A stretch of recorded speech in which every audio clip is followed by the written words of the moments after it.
உங்களுக்கும் சக்கரை நோய் இருக்கு, பிபி இருக்கு, அதே மாதிரி மனம் சார்ந்த பிரச்சனை இருக்கு அப்படின்னு சொன்னா நித்திய கல்யாணி பூ எல்லா இடத்துல கிடைக்குங்க. இதை வாங்கி சாப்பிட்டீங்கன்னா நோய் நொடி இல்லாம ஆரோக்கியமா வாங்கலாம். தம்பி, இதை தேடி நான் எங்க போறது? எங்க போக வேண்டாம். உங்க அருகில் இருக்கிற சித்தா கிளினிக் இருக்குல்ல, அந்த சித்தா கிளினிக்ல போய் நித்திய கல்யாணி பூவால் செய்யப்பட்ட சூர்ணங்கள் இருக்கும். அதை வாங்கி நீங்க பயன்படுத்திட்டு வந்தீங்கன்னா நோய் நொடி இல்லாம ஆரோக்கியமா வரலாங்க. ஒரு 10 பூ இல்ல 20 பூ பறிச்சு இதனுடைய இலையெல்லாம் பறிச்சு போட்டு 300 ml தண்ணி வச்சு கொதிக்க வச்சு 100 ml சுண்ட வச்சு வடிகட்டி காலையில் 50 ml சாயந்தரம் 50 ml குடிச்சு வந்தீங்கன்னா பிபி சுகர் கட்டுக்குள் வரும். படிப்படியா சரியாகும். பேங்க்ரேஸுக்கு மிக அற்புதமா வேலை செய்யக்கூடிய மருந்து. உணயமருந்துகளுக்கு வணக்கம். நான் உங்கள் அன்பு சோனா ஹரிதாஸ். இன்னைக்கு நிறைய பேருக்கு சக்கரை, பிபி. சரி, இதுக்கெல்லாம் என்ன செய்யலாம்? இது நீங்க மருந்து மாத்திரை எடுக்கிறத மருந்து மாத்திரை எடுத்துவோங்க. அதே சமயத்தில் இயற்கையான மூலிகையில நான் ஒன்று சொல்றேன், இதை தொடர்ந்து நீங்க ஃபாலோ பண்ணுங்க. உங்களை சர்க்கரை கட்டுக்குள்ள வந்து நார்மல் ஆகலாம், நீங்க யானு கேளுங்க. உங்க பிபி கட்டுக்குள்ள வந்து நார்மல் ஆகலாம், நீங்க யானு கேளுங்க. அதுக்கப்புறம் நான் உங்களுக்கு சொல்றேன். அப்படிப்பட்ட மூலிகை எல்லாம் நம்முடைய தமிழ்நாட்டுல நிறைய இருக்கு. அப்படிப்பட்ட மூலிகை பத்தி தான் இன்னைக்கு தெளிவா வீடியோ பார்க்க போறோம். வாங்க வீடியோ குழப்பலாம். நண்பர்களே, இன்னைக்கு நிறைய பேருக்கு சுகர், பிபி இருக்குல்ல, இது ஏன் வருது? சரி, சுகர் ஏன் வருது? சுகர் ஏன் வருது அப்படின்னு சொன்னா யாருக்கெல்லாம் வரும் அப்படின்னா அப்படியெல்லாம் இல்ல, பாரபட்சமா எல்லாருக்குமே வரும். எப்படி வரும் அப்படின்னா நம்முடைய உணவியல் முறை மாறும்போது, நம்முடைய வாழ்வியல் முறை மாறும்போது, நம்முடைய உணவுல பேலன்ஸ் செறிவு உணவு நம்ம உடம்புக்கு கொடுக்காத பொழுது கம்பல்சரி இதை கண்டினியூவா ஃபாலோ பண்ணிட்டு இருந்தீங்கன்னாக்கா நிச்சயமா எல்லாருக்கும் வரும். என்ன தம்பி இவ்வளவு பேர் குண்டை தூக்கி போட்டா அப்படின்னாக்கா, ஏன்னா உண்மைங்க, ரியாலிட்டி பேசிட்டுக்கிறேன். நமக்கு எப்படி சாப்பிடணும்னு தெரியல, எப்படி வாழணும்னு தெரியல, எப்படி தூங்கணும்னு தெரியல. அதனாலதான் எல்லா நோய்கள் வருது. அன்னைக்கு சர்க்கரைனா பணக்கார நோயின்னு சொன்னாங்க, இன்னைக்கு சர்க்கரை நோய்னா எல்லாருக்கும் காமனா வரும்னு சொல்லிட்டாங்க.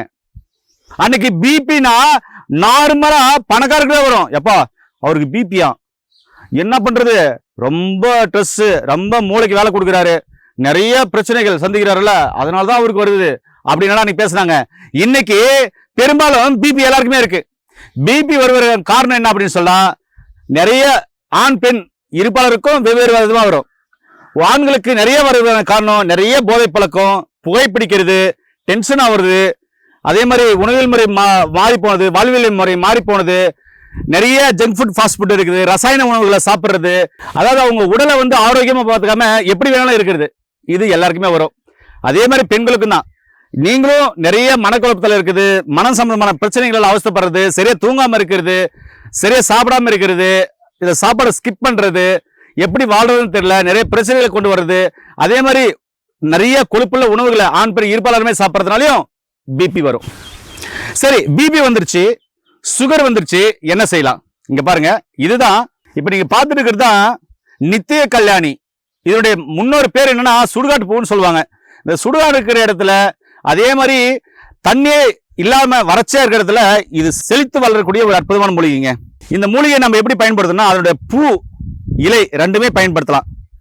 நல்லா ஒரு 10 பூ பிடுங்கி, ஒரு 5-6 இலை பிடுங்கி 300 ml தண்ணியில் போட்டு நல்லா கிளீனா கழுவிட்டு 300 ml தண்ணியில் போட்டு கொதிக்க வச்சு 100 ml வடிகட்டி காலைல 50 ml சாயந்தரம் 50 ml தொடர்ந்து குடிச்சிட்டு வந்தோம்னா சக்கரை நோயாளிகள் ரொம்ப அற்புதமா வேலை செய்யும்.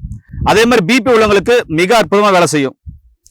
இதை தொடர்ந்து நீங்க குடிக்கலாம், தொடர்ந்து குடிச்சிட்டு வரணும்.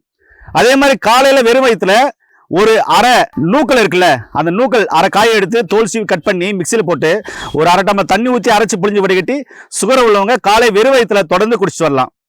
முளைக்கட்டின வெந்தயம் காலைல ஒரு கைப்பிடி, சாயந்தரம் ஒரு கைப்பிடி கண்டிப்பா சாப்பிட்டு வரலாம். இப்படி சாப்பிட்டு வந்தீங்கன்னா சக்கரை நோயாளிகளுக்கு மிக சிறப்பாக வேலை செய்யும். ஒரு நாளைக்கு ஒரு முறை மதிய நேரத்தில் பீர்க்கங்காய் ஒரு 100 கிராம் எடுத்து அதனுடைய தோல் செலவு மிக்சியில் போட்டு ஒரு டம்ளர் தண்ணி ஊற்றி அரைச்சி புளிஞ்சு வடிகட்டி குடிச்சிட்டு வந்தோம்னா சக்கரை நோயாளிகளுக்கு சிறப்பாக வேலை செய்யுங்க. அதே மாதிரி இப்ப பார்த்துருக்கிற இந்த நித்திய கல்யாணி பூ என்ன செய்யும் அப்படின்னு சொன்னா, உடலில் இருக்கிற டயர்னஸை போக்கி உடலுக்கு உடனடி எனர்ஜி கொடுக்கக்கூடிய அற்புதமான மூலிகை தான் இந்த நித்திய கல்யாணி. இந்த நித்திய கல்யாணி பூவை வந்து இந்த இலைகளை வந்து கசாயம் வச்சு குடிச்சிட்டு வரும்போது சக்கரை நோய், பிபி கட்டுக்குள்ள வரும்னு சொல்லியிருக்கேன். சரிங்களா? அதே மாதிரி இதயத்துக்கும் மிகவும் மிகவும் அற்புதமா வேலை செய்யக்கூடியது. எக்ஸ்ட்ரா ஒண்ணு, நிறைய பேருக்கு பதட்டம், பயம், தூக்கமின்மை, மனசிதைவு நோய், மன அழுத்த நோய் இருக்குல்ல, அவங்களுக்கு இந்த பூவை கசாயம் பண்ணி காலை இரவு ஒரு அரை டம்ளர் குடிச்சிட்டு வந்தீங்கன்னா இந்த பிரச்சனையெல்லாம் சரியாகி நாளடைவில் இந்த பிரச்சனையே இல்லாம ஆரோக்கியமா இருப்பாங்க. தோல் நோய் உள்ளவங்களும் இது தாராளமா பயன்படுத்தலாம், மாதவிடாய் பிரச்சனை உள்ளவங்களும் தாராளமா பயன்படுத்தலாம். இப்படி எல்லா நோய் உள்ளவங்களுக்கும் மிக அற்புதமா வேலை செய்யக்கூடிய மருந்து தான் இந்த நித்திய கல்யாணி பூ. இந்த நித்திய கல்யாணி பூ பாத்தீங்கன்னாக்க நான் பச்சையா சாப்பிடுவேன், எனக்கு பிடிக்கும். நீங்க என்ன பண்ணுங்க, ஒரு 10 பூ இல்ல 20 பூ பறிச்சு இதனுடைய இலையெல்லாம் பறிச்சு போட்டு 300 ml தண்ணி வச்சு கொதிக்க வச்சு 100 ml சுண்ட வச்சு வடிகட்டி காலையில் 50 ml சாயந்தரம் 50 ml குடிச்சு வந்தீங்கன்னா பிபி சுகர் கட்டுக்குள் வரும், படிப்படியா சரியாகும். சரிங்களா? பேங்க்ரியாஸுக்கு மிக அற்புதமா வேலை செய்யக்கூடிய மருந்து. இதுல இருக்கிற தேன் பாத்தீங்கன்னாக்க மிகவும் சுவையா இருக்கும். அப்படி நல்லா குடிக்கலாம். இந்த பூவை பாத்தீங்கன்னாக்க தினமும் ஒரு 5 பூ தாராளமா சாப்பிடலாம். சாப்பிட்டு வந்தீங்கன்னாக்க உங்களுக்கு சர்க்கரை நோய் உள்ளவங்களுக்கு நல்லா வேலை செய்யும், பிபி உள்ளவங்களுக்கு நல்லா வேலை செய்யும். அதே மாதிரி நரம்பு சம்பந்தமான பிரச்சனை உள்ளவங்களுக்கும் மிக அற்புதமா வேலை செய்யும். இந்த இலை பூ போட்டு தான் கசாயம் வைக்கிறீங்க, இந்த பூவை அப்படியே சாப்பிடலாம். இதுல தேன் இருக்கு, அதனால சாப்பிடலாம். இது பாத்தீங்கன்னா கசப்பா தான் இருக்கும். ஆனா இதுல நஞ்சு இல்லைன்றதுனால நீங்க டைரக்டா சாப்பிடலாம். நஞ்சு இருக்கிற மூலிகைகள் நானே சொல்லிடுவேன். சரிங்களா? அதனால இங்க பாருங்க, உங்களுக்கும் நல்ல டேஸ்டா இருக்கு, உங்களுக்கும் சக்கரை நோய் இருக்கு, பிபி இருக்கு. சரிங்களா? அதே மாதிரி மனம் சார்ந்த பிரச்சனை இருக்கு அப்படின்னு சொன்னா நித்தியக்கல்யாணி பூ எல்லா இடத்துல கிடைக்குங்க. இதை வாங்கி சாப்பிட்டீங்கன்னா நோய் நொடி இல்லாம ஆரோக்கியமா ஆகலாம். தம்பி, இதை தேடி நான் எங்க போறது? எங்க போக வேண்டாம். உங்க அருகில் இருக்கிற சித்தா கிளினிக் இருக்குல்ல, அந்த சித்தா கிளினிக்ல போய் நித்தியக்கல்யாணி பூவால் செய்யப்பட்ட சூர்ணங்கள் இருக்கும், அதை வாங்கி நீங்க பயன்படுத்திட்டு வந்தீங்கன்னா நோய் நொடி இல்லாம ஆரோக்கியமா வரலாங்க.